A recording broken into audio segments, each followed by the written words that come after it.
यमुना के तट पर एक अधूरा प्रेम आज भी प्रतीक्षा में था।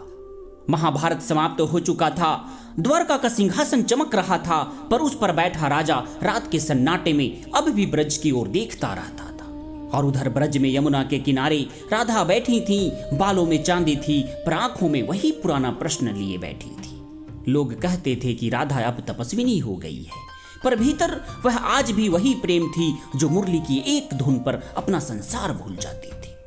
एक दिन समाचार आया कि द्वारका का राजा ब्रज आ रहा है, तो राधा का हृदय कांप उठा।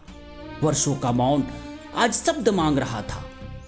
और जब कृष्ण ब्रज पहुंचे, सिर पर हीरे जवाहरात जड़ा मुकुट, गले में सोने की माला, रेशमी पीतांबर और चारों ओर राजसी तेज, यह देखकर राधा सामने आई और पहली बार अपनी धुंधली आंखों से देखा तो उसने अपने कान्हा को पहचान नहीं सकी। और राधा बोली कि तुम मेरे कान्हा नहीं लगते।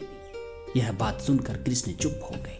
फिर राधा ने कहा कि मेरे कान्हा के सिर पर मोरपंख हुआ करता था, तुम्हारे सिर पर तो हीरे मोती जड़ा मुकुट है। मेरे कान्हा के गले में वन फूलों की माला हुआ करती थी, तुम्हारे गले में तो सोने की जंजीर है।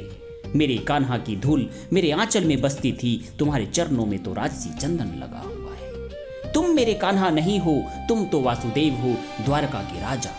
यह बात सुनकर यमुना की लहरें भी थम गई। और फिर कृष्ण ने धीरे से कहा कि राधे, राजा बनना मेरी भूमिका थी और कान्हा होना मेरी आत्मा है। यह बात सुनकर राधा की आंखें भर आई और फिर बोली कि तो फिर बताओ, जो गया था वह क्या था और जो आया है वह कौन है। तब कृष्ण बोले कि जो गया था वह देह का रूप था, जो आया है वह प्रेम का बोध है। ना रूप बदला ना प्रेम बदला, बदली बस देह की छाया, जो कल वन में किशोर था वही आज युगों का साया। कृष्ण बोले कि मैंने युद्ध देखा, राज देखा, मृत्यु देखी, पर ब्रज का प्रेम आज भी सबसे बड़ा सत्य है। यह बात सुनकर राधा बोली कि मैं तो समझ रही थी कि जो चला गया वह कभी गया ही नहीं, वह हर श्वास में यही था। तब कृष्ण ने पूछा कि क्या तुमने मुझे क्षमा किया राधे। फिर राधा बोली कि प्रेम में क्षमा नहीं होती, प्रेम में तो होता है बस समर्पण।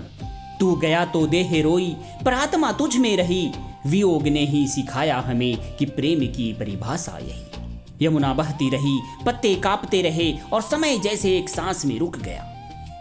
फिर कृष्ण बोले कि राधे, अब मेरा समय पूरा है। राधा ने कहा तो क्या ये अंतिम मिलन है। फिर कृष्ण मुस्कुराए और बोले नहीं, यह ना मिलन है ना बिछो, क्योंकि अब हम अलग कहाँ हैं। और फिर कृष्ण ने मुरली उठाई और एक अंतिम धुन यमुना में घोल दी।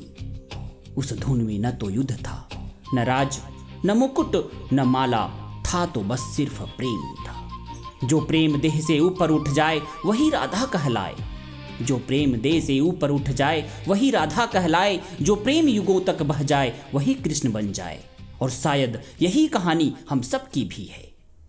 जिसे हम कान्हा समझकर चाहते हैं वह समय के साथ वासुदेव बन जाता है।